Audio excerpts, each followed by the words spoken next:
Bus ಎಲ್ಲರಿಗೂ ನಮಸ್ಕಾರ, welcome back to Sagar story stop 5 cricketing updates ಎಲ್ಲರಿಗೂ ಸ್ವಾಗತ.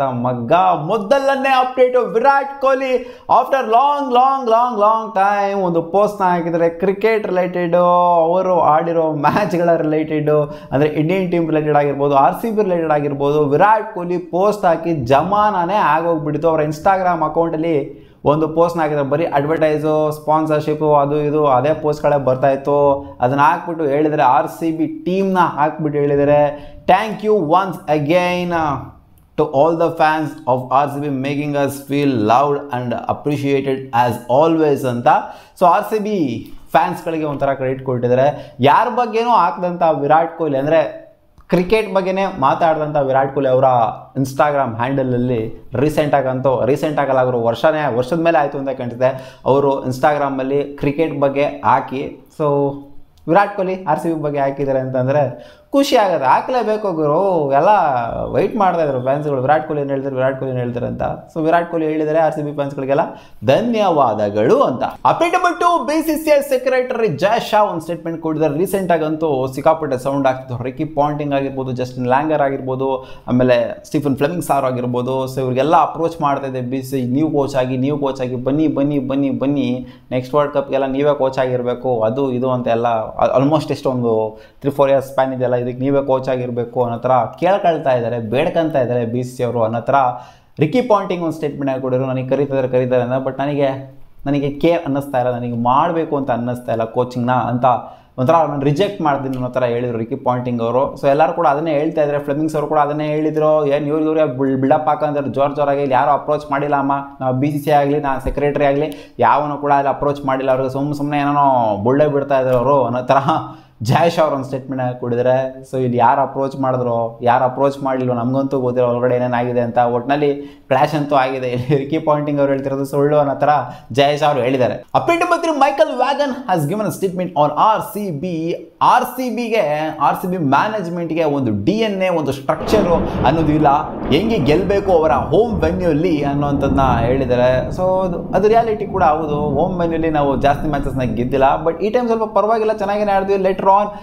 ಬಟ್ ಸ್ಟಾರ್ಟಿಂಗ್ ಆಫ್ ದ ಟೂರ್ನಮೆಂಟಿಂದ ನೋಡ್ತಂದ್ರೆ RCB ಒಂದು ಸ್ವಲ್ಪ ಹೋಮ್ ಮ್ಯಾಚ್ಗಳಲ್ಲಿ ಸೋತಿರೋದು. ಬಟ್ ಎಲ್ಲ ಟೂರ್ನಮೆಂಟ್ಗಳನ್ನ ತೊಗೊಂಡು ನೋಡಿದ್ರೆ, starting from the very first season ತೊಗೊಂಡು ನೋಡ್ತಂದ್ರೆ ಮೆಜಾರಿಟಿ ಆಫ್ ದ ಮ್ಯಾಚಸ್ನ ನಾವು ಹೋಮಲ್ಲೇ ಸೋತಿರೋದು. ಹೋಮೇ ನಮಗೆ ಬ್ಯಾಕ್ ಫೈರ್ ಮಾಡಿದೆ. ಸೊ ಆ ಥರ ಹೇಳಿದರೆ ಅವರು DNA ಒಂದು ಸ್ಟ್ರಕ್ಚರ್ ಇಟ್ಕೊಂಡಿಲ್ಲ. ಹೆಂಗೆ ಇವಾಗ CSK ತೊಗೊಳ್ಳಿ, ಬೇರೆ ಟೀಮ್ಗಳನ್ನ ತೊಗೊಳ್ಳಿ, ಸೊ ಅವ್ರಿಗೆಲ್ಲ ಒಂದು ಸ್ಟ್ರಕ್ಚರ್ ಇದೆ, ಒಂದು ತಲೆಯಲ್ಲಿ ಒಂದು ಏನೋ ಒಂದು ಓಡುತ್ತೆ. ಅವರಿಗೆ ಹೋಮ್ ಅಂತ ಬಂದಾಗ ಈ ಥರ ಆಗುತ್ತೆ, ಗೆಲ್ಲಬಹುದು ಅಂತ ಅವ್ರಿಗೆ ಅನಿಸುತ್ತೆ. ಬಟ್ ಹೋಮ್ ಅಂತ ಬಂದಾಗ RCB ಗೆಲ್ಲಬಹುದು ಅಂತ ಅನ್ಸೋದಿಲ್ಲ. ಒಂದು ಸ್ಟ್ರಕ್ಚರ್ ಇಲ್ಲ, ಒಂದು ತಲೆಯಲ್ಲಿ ಏನೂ ಒಳ್ಳೆಯದಿಲ್ಲ, ಅವರಿಗೆ ಕ್ಲೂಲೆಸ್ ಆಗೋಗ್ಬಿಡ್ತಾರೆ ಹೋಮ್ ಅಂತ ಬಂದಾಗ ಅಂತ ಮೈಕಲ್ ವ್ಯಾಗನ್ ಹೇಳಿದ್ದಾರೆ. ಸೊ ಇದು ರಿಯಾಲಿಟಿನ ಆಕ್ಸೆಪ್ಟ್ ಮಾಡ್ಕೋಬೇಕು. ಬಟ್ ರೀಸೆಂಟಾಗಿ ಚೆನ್ನಾಗೇ ಆಡಿದ್ರು RCB. ಸ್ಟಾರ್ಟಿಂಗ್ ಫೇಸಲ್ಲಂತೂ ಅಜೀಬಾಗಿ ಆಡಿದ್ರು ಹೋಮಲ್ಲೂ ಕೂಡ. ಅಪ್ಡೇಟ್ ನಂಬರ್ 4, MS ಧೋನಿ ಒಂದು ಸ್ಟೇಟ್ಮೆಂಟ್ ಕೊಟ್ಟಿದ್ದಾರೆ. ಮನುಷ್ಯನಿಗೆ ಭಯ ಇರಬೇಕು, ಕ್ರಿಕೆಟಲ್ಲಾಗಲಿ ಲೈಫಲ್ಲಾಗಲಿ ಭಯ ಇರಬೇಕು. ಭಯ ಇಲ್ಲ ಅಂತಂದರೆ ಒಬ್ಬ ಧೈರ್ಯವಂತ ಆಗೋದಕ್ಕೆ ಖಂಡಿತ ಆಗೋದಿಲ್ಲ. ಟಫ್ ಸಿಚುವೇಶನ್ಗಳು ಅಂತ ಬರಬೇಕು. ಆ ಟಫ್ ಸಿಚುವೇಶನ್ಗಳು ಅಂತ ಬಂದಾಗಲೇ ಒಂದು ಸಖತ್ ಡಿಸಿಷನ್ ಮಾಡೋದಕ್ಕಾಗೋದು. ಸೊ ಭಯ ಇಲ್ಲ ಅಂದರೆ ಇದೆಲ್ಲ ಏನೂ ಮಾಡೋದಕ್ಕಾಗೋದಿಲ್ಲ. ಭಯ ಇದ್ದರೆ ಈ ಥರ ಎಲ್ಲ ಒಂದು ಡಿಸಿಷನ್ ಮಾಡೋದಕ್ಕಾಗೋದು, ಕರೆಕ್ಟಾಗಿ ನಿಲುವುಗಳನ್ನು ತಗೊಳ್ಳೋದಕ್ಕೆ ಆಗೋದು. ಒಂದು ವೇಳೆ ಒಬ್ಬ ಪ್ಲೇಯರ್ಗಾಗಲಿ ಅಥವಾ ಯಾರಿಗಾಗಲಿ ಭಯ ಇಲ್ಲ ಅಂತ ಅಂದರೆ ಅದು ರಿಸ್ಕ್ಲೆಸ್ ಆಗೋಗ್ಬಿಡ್ತು ಅಂತಂದರೆ ಅವರು ಸಕ್ಸಸ್ಫುಲ್ ಆಗೋದಕ್ಕೆ ಆಗೋದಿಲ್ಲ ಅನ್ನೋ ರೇಂಜಿಗೆ MS ಧೋನಿ ಅವರು ಹೇಳಿದ್ದಾರೆ. ಒಟ್ಟಲ್ಲಿ ಭಯ ಇರಬೇಕು ಗುರು ಅಂತ ಹೇಳಿದರೆ, ಈ ಒಂದು ಸ್ಟೇಟ್ಮೆಂಟ್ನ ಕೇಳ್ತಾರೆ ನಮ್ಮ ಅಪ್ಪ ಹೇಳೋ ಡೈಲಾಗ್ ನೆನಪಿಗೆ ಬಂದಿದೆ, ನಿನಗೆ ಭಯ ಇಲ್ಲ ಅಂತ. ಸೊ ಒಟ್ಟಲ್ಲಿ MS ಧೋನಿ ಅವರು ಕೂಡ ಅದೇ ಥರನೇ ಹೇಳಿದ್ದಾರೆ, ಭಯ ಇರಬೇಕು ಮನುಷ್ಯನಿಗೆ ಅಂತ. ಅಪ್ಡೇಟ್ ನಂಬರ್ 5, ಮ್ಯಾಕ್ಸ್ವೆಲ್ ಎಲ್ಲರೂ ಹಾಕೊಂಡು ರುಬ್ಬದೇ ಆಗೋಗ್ಬಿಡ್ತು ಗುರು. ಆಕಾಶ್ ಚೋಪ್ರಾ ಹಾಕೊಂಡು ರುಬ್ಬಿದ್ದಾರೆ. ನೋ ಅಕೌಂಟಬಿಲಿಟಿ ಅಂತ ಹೇಳಿದ್ದಾರೆ ಆಕಾಶ್ ಚೋಪ್ರಾ. ಹೇಳ್ತಾರೆ, Glenn Maxwell, what do you do sir? Honestly speaking, I think he doesn't even have 70 to 80 runs in the 9 match. 28 ಅವ್ರದ್ದು ಮ್ಯಾಕ್ಸಿಮಮ್ ರನ್ಸು, ಅಂದರೆ ಒಂದು ಮ್ಯಾಚಲ್ಲಿ ಹೊಡೆದಿರೋವಂಥದ್ದು. ಏನು ಆಡ್ತಿದ್ದಾರೆ ಗುರು, ನೀವು ಏನಕ್ಕೆ ಬಂದಿದ್ದೀರ ಆಡೋದಕ್ಕೆ?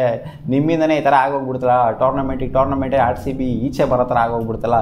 ನೀವು ಒಬ್ಬರನ್ನ ಚೆನ್ನಾಗಿ ಪರ್ಫಾರ್ಮ್ ಮಾಡಿತ್ತು ಟೂರ್ನಮೆಂಟಲ್ಲಿ ಅಂದರೆ RCB ಬೇರೆ ಸ್ಥಾನದಲ್ಲೇ ಇರೋದು ಅನ್ನೋ ಥರ ಹೇಳಿದ್ದಾರೆ. ನೀವು ಅದೇ ಎಲ್ಲರೂ ಕೂಡ ಹೇಳ್ತಿದ್ದಾರೆ, ನೀವು ತೊಗೊಂಡಿರೋ ದುಡ್ಡಿಗೆ ನೆಟ್ಟಿಗೆ ನಿಯತ್ತಾಗಿ ಪರ್ಫಾರ್ಮ್ ಮಾಡಿಲ್ಲ ಅನ್ನೋ ಥರನೇ ಎಲ್ಲರೂ ಹೇಳ್ತಾರೆ. ಯಾಕಂದರೆ ಆ ಥರ ಪರ್ಫಾರ್ಮೆನ್ಸ್ ಬಂದಿದೆ ಮ್ಯಾಕ್ಸ್ವೆಲಿಂದ, ಏನೂ ಆಡಿಲ್ಲ. ಅದಕ್ಕೋಸ್ಕರ ಎಲ್ಲರೂ ಹಾಕೊಂಡು ಮುಖ ತೊಕ್ಕಾಗ್ತಿದ್ದಾರೆ. ನೋಡೋಣ ನೆಕ್ಸ್ಟ್ ಸೀಸನ್ ರಿಟರ್ನ್ ಆಗ್ತಾರೆ ಮ್ಯಾಕ್ಸಿ ಅಥವಾ ರಿಟರ್ನ್ ಆಗೋದಿಲ್ವ ಅಂತ. ಸೀಕ್ ಅವರೆಲ್ಲ ಹಾಕೊಂಡು ರುಬ್ತಿದ್ದಾರೆ ಮ್ಯಾಕ್ಸ್ವೆಲ್ಗೆ. ಅದಕ್ಕೆ ಅವ್ರು ಡಿಸರ್ವಿಂಗ್ ಹಾಕಿದ್ರೆ ಆ ಥರ ಪರ್ಫಾರ್ಮೆನ್ಸ್ ಕೊಟ್ಟಿದ್ದಾರೆ ಸೀಸನ್. ಸಿಗೋಣ ಮುಂದಿನ ವಿಡಿಯೋದಲ್ಲಿ. ಗಾಯ್ಸ್, ಇಷ್ಟು ಆಗಿತ್ತು ಮಗ ಟಾಪ್ 5 ಕ್ರಿಕೆಟಿಂಗ್ ಅಪ್ಡೇಟ್ಸ್. ನಿಮ್ಮ ಈ ವಿಡಿಯೋ ಇಷ್ಟ ಆಗಿತ್ತು, ಒಂದು ಲೈಕ್ ಮಾಡಿ, ನಮ್ಮ ಯೂಟ್ಯೂಬ್ ಚಾನಲ್ ಸಬ್ಸ್ಕ್ರೈಬ್ ಆಗಿಲ್ಲ ಅಂದರೆ ಸಬ್ಸ್ಕ್ರೈಬ್ ಕೂಡ ಆಗ್ಬೋದು. ಬಾ.